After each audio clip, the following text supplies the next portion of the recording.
Hello Internet, I am the Hero of Julios, once again with another One Piece card game unboxing video. We have yet another box of 500 years into the future, complete with 2 pre-release booster packs to go with it.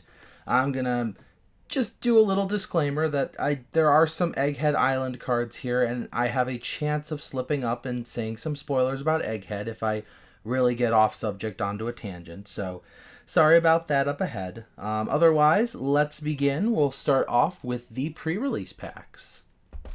As silly as it sounds, I really just hope to get my favorite characters when it comes to these things, like York, Robin, there's a Luffy card. I actually got that one in the last set. For here, though, we are getting Boa Marigold, a 5 cost to play, 6,000 power, 1,000 counter. Her on play is if you have 2 or more Amazon Lily or Kuja Pirate type characters on your field, you can place up to one of your opponent's characters with a cost of 2 or less to the bottom of the owner's deck. The other one we have is Karmic Punishment. A 1 cost counter, up to one of your leader or characters gains 2,000 power during this turn. But if you have 3 or more characters, that card will also gain an additional 1,000 power.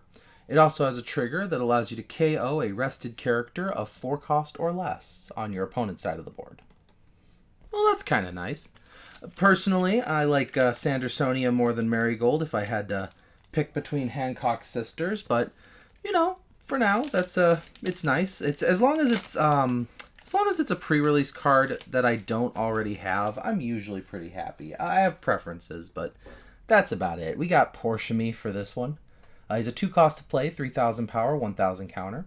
His on play gives one of your opponent's characters minus 1,000 power during this turn. Not impressive, but not a bad card. Ooh. Then we got Califa. 4 cost to play, 5,000 power, 1,000 counter. When a Dawn is attached to her during your turn, it will give all of your opponent's characters minus 1 to their cost. So kind of like a mini Isho from set 3. Very helpful if you're running the Rob Lucci deck because you're trying to get everybody's costs down, and if you're trying to hit multiple targets using the set 5 SR Rob Lucci, it's really nice to help with that little extra oomph. As is my tradition and my superstition, we will begin with the packs found at the bottom of the box.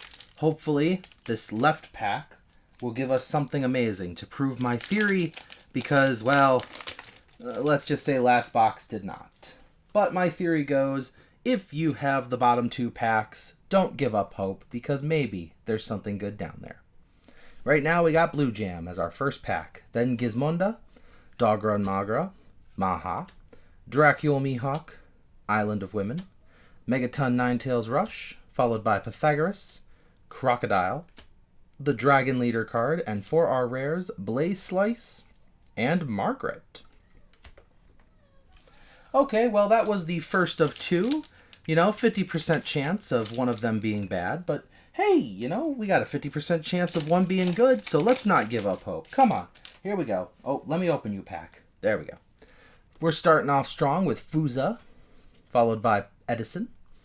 Then we got Edward Weevil. Oh, Hentonjit is trying to sneak behind him. Quasar Help, Karmic Punishment, Snake Dance, Monkey D. Luffy, Crocodile, more Pizza, and for our rares, Tony Chopper, and Monkey D. Luffy. See what I mean? That's an SR. That's what I mean when I say something good. 5 cost to play, 6,000 power, 1,000 counter. His activate main ability, you may trash this character. If you have 2 or less life cards, KO up to one of your opponent's characters with a cost of 4 or less, then draw 1 card.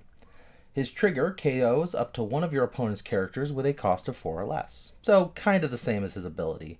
What you really want to do is swing with him to get that nice little punch in, then destroy him in order to take out something on your opponent's board while also gaining you a card. Now, if you use the Vegapunk leader, you're probably only paying 1 Dawn for that character. I think that is a very strong effect. It's also an okay effect in any other yellow deck. Alright, heading back up to the top of the box, we've got Papaku, Gecko Moria, Scratchman Apu, Bakin, Spandam, Vinsmoke Sanji, Dracule Mihawk, Mr. Tanaka, Roanoa Zoro, we got the Bonnie Leader card, and for our rares, Karina and Perfume Femur. Under typical circumstances, you usually don't get any SRs or anything when you pull a leader card, so it's nice to get those quote-unquote leader packs out of the way nice and early.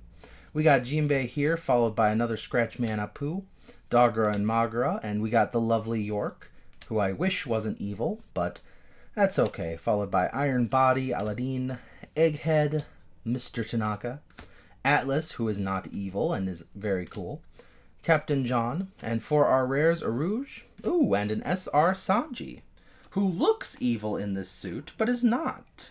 A 6 cost to play, 6,000 power with 2,000 counter. He also has blocker, but what's more important is his ability.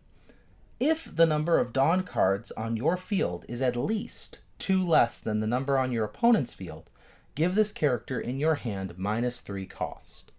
You combine this with the starter deck Trafalgar Law, the red-purple one that can summon a 4 cost or lower, and you are able to drop down this 6k body for free, effectively.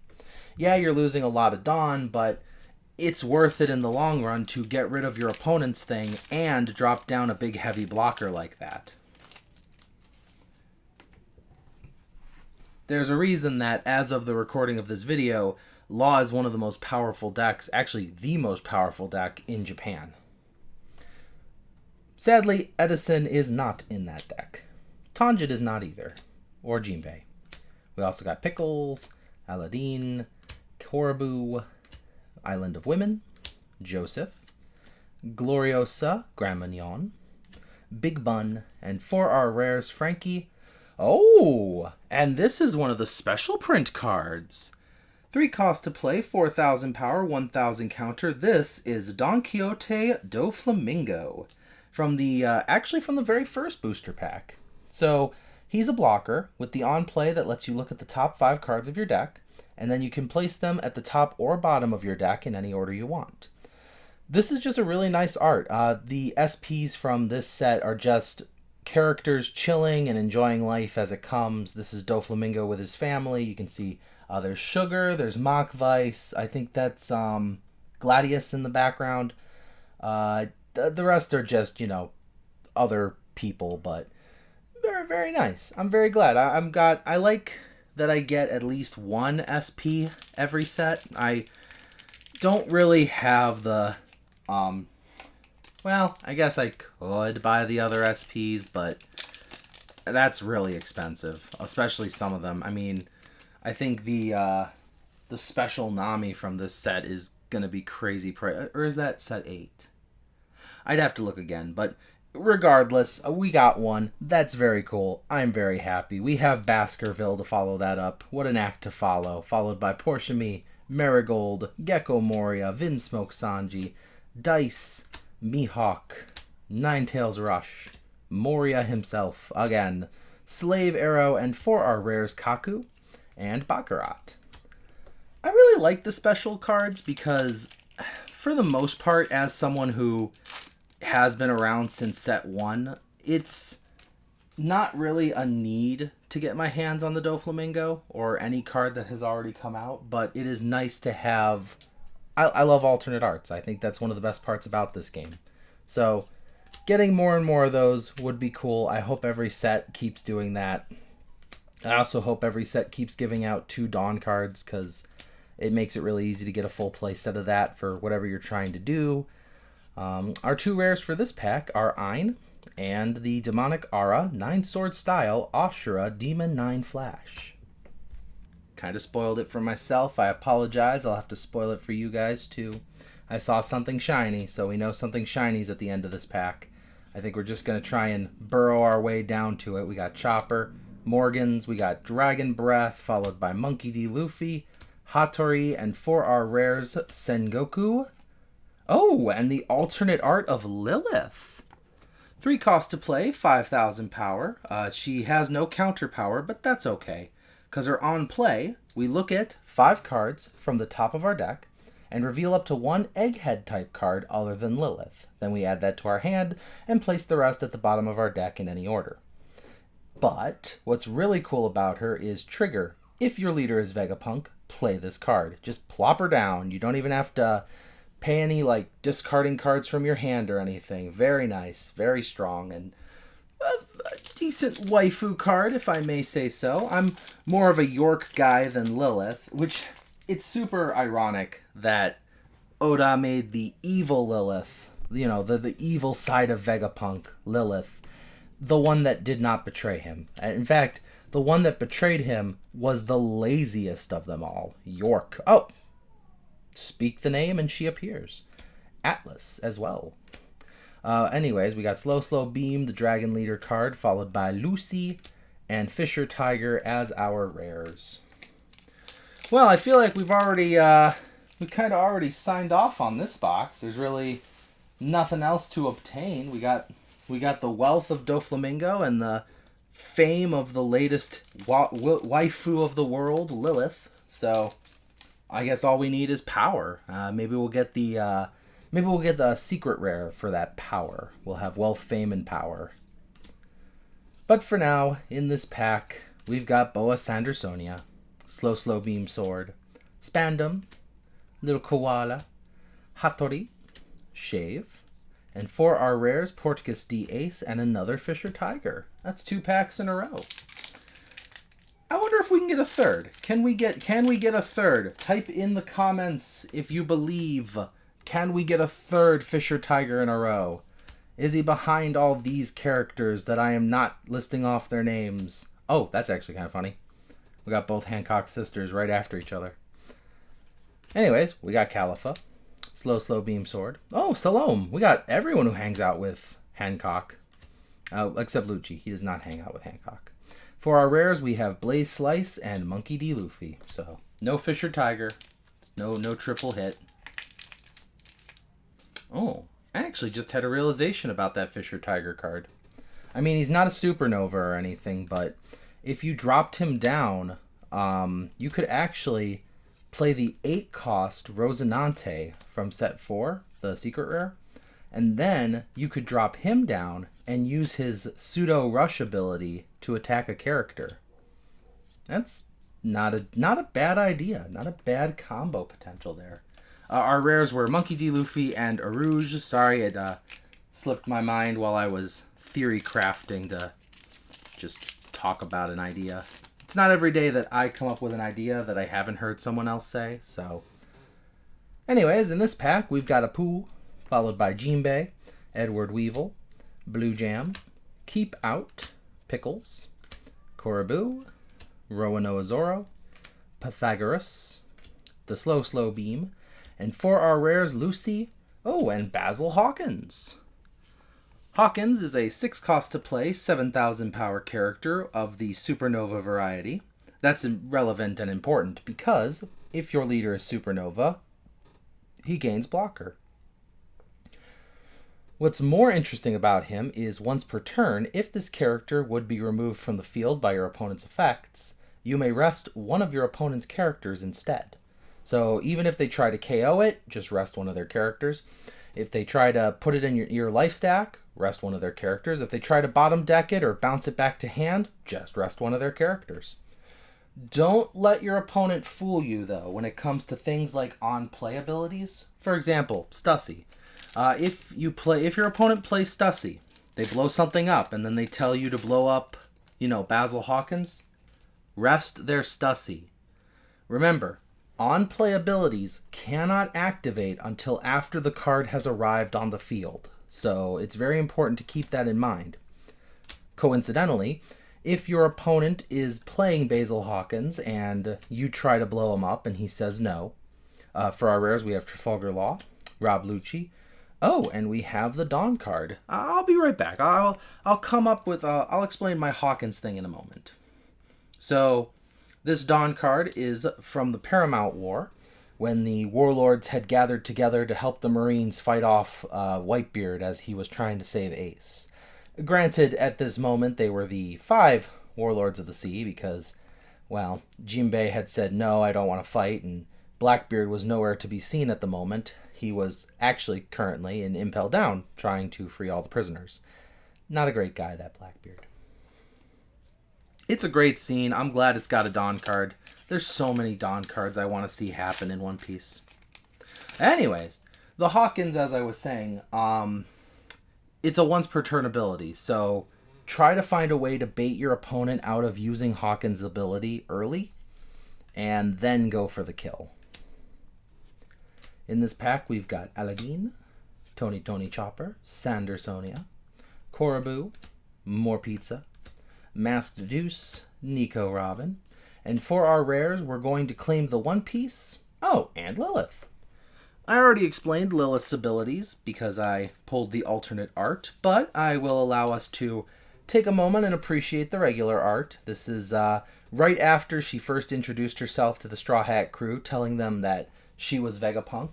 I actually remember when I first read that chapter, my initial thought was, wait a second. Every time someone's talked about Vegapunk, they have referred to him as an old man. My original going theory, between chapters, was that Lilith was actually Vegapunk's granddaughter, and therefore wouldn't have been lying if she said she was Vegapunk, because, well, that would be her last name. But it turned out that was not true. For our rares, we got Rob Lucci and Tony Chopper. It turns out that I was way off, and I don't think anyone was going to predict that she was actually a satellite of Vegapunk's mind cloned into this young feminine body.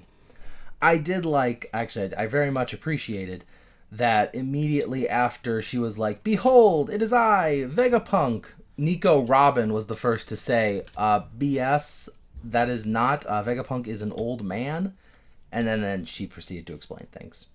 For our rares, we have Portuguese D Ace and Jewelry Bonnie. 5 cost to play, 6,000 power, 1,000 counter. Her on-play ability, up to one of your opponent's rested characters or Dawn cards does not become active during their next refresh phase. What's great about this is you can either stop something major from attacking or prevent them from doing a major play they were about to do. Like, if you're worried your opponent's going to go to, 8 Dawn and play their Moria, stop them. Tell them they can only have 7 Dawn next turn. If they're at full Dawn and you're worried they're going to have a 10-drop Big Mom, just stop them. Tell them they only have 9 Dawn that turn. However you play it out, though, Bonnie is a very useful card. She saved my butt in the pre-release. She saved my butt during my regular locals that have started happening with set 7 cards. Just overall, a very good card, and I would recommend it if you're going to play a Bonnie deck. In this next one, we got Stelly, we got Gizmonda, Bakin, Keep Out, Rayquaza Help, Spandam, Bartolomeo, Big Bun, the Bonnie leader, just as I was talking about her. And for our rares Karina, we got Ashura Demon Flash and our other Warlord Dawn card. Very nice. Looks like we're down to our last 6 packs, which is always sad, because then it's going to be like another 3 months before I open packs on this channel, and I have 3 whole months to organize these cards. Let me tell you, I don't know about some of y'all, but I actually find organizing cards to be very relaxing. In fact, just to the right of the screen here, as I'm pulling these cards away, I'm actually organizing the cards by color right now, just in real time. It's amazing. Oh, a little squeak there. Our rares are Otama and Galaxy Wink.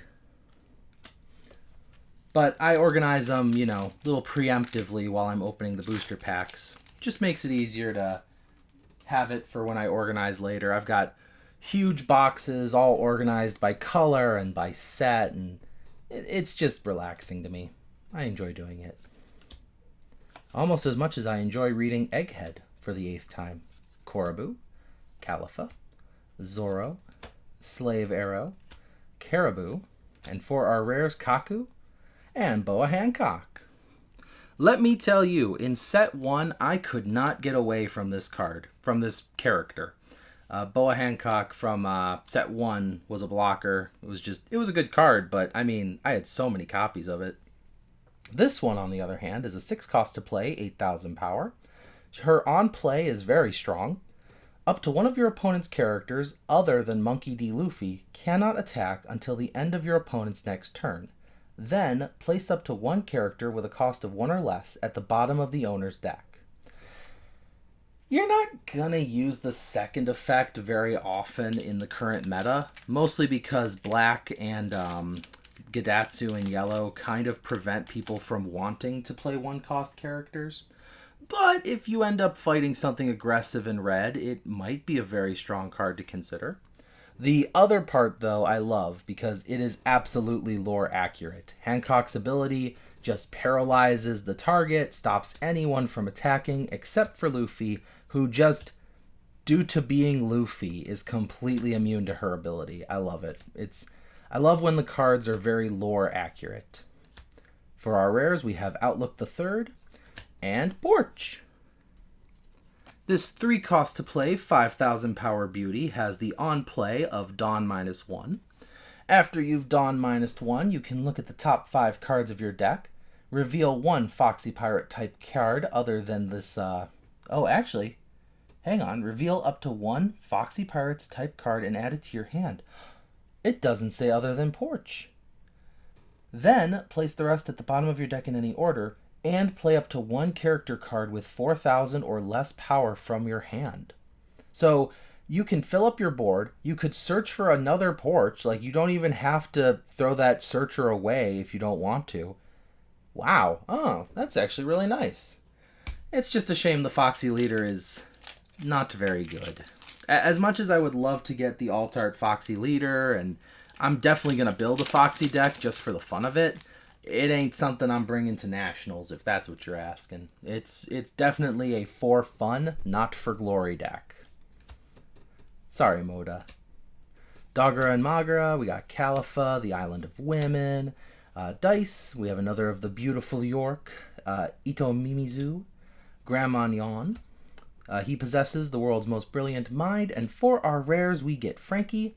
Oh, and we get a secret rare. All right, triple hitbox. Very nice. Portgas D Ace is a 10-cost to play, 10,000 power character. With the on play, add up to one card from the top of your deck to the top of your life cards. Then, if you have 2 or less life cards, this character gains Rush during this turn. So, especially UNL players who are no strangers to being at 1 life, you can just bash your opponent with 10,000 power because it's very rare for yellow to have Rush. I believe it is that ace that just came out. There is the 7-cost Enel, who innately has it just all the time. And then finally, there is the 4-cost Katakuri from the very first yellow starter deck with Big Mom.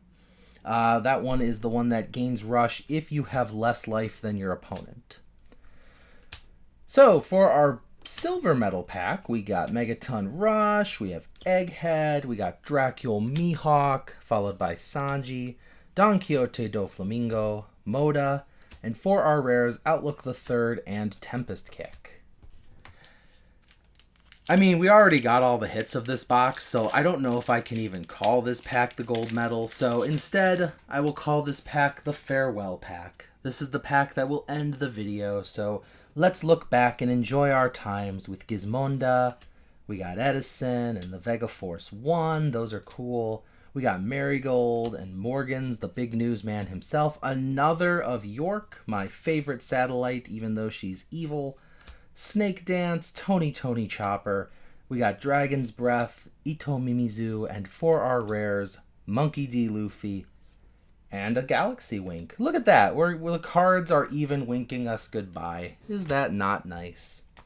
So, as always, I like to organize the cards for a hot second just to make sure I properly show them all off, so bear with me. As with every box, we got our hands on 2 Warlord Dawn, but we also got 1, 2, 3, 4, 5, 6, 7 SRs, followed by the secret rare Portgas D Ace, a lovely alt art of the lovely Lilith, and one of the special alt arts of Don Quixote do Flamingo. This was a good box. This is a good set. Honestly, the variety this set has, I think tournaments are going to look a little interesting for the next upcoming months up until set 8 comes out. Then, let's just say we'll worry about that when we get to it. As always, let me know in the comments if I pulled your favorite character or if there was a character I didn't pull that you were hoping to see. Either way, thank you for watching as always, and I will see you in the next video. This is the Hero of Julios, Xing out.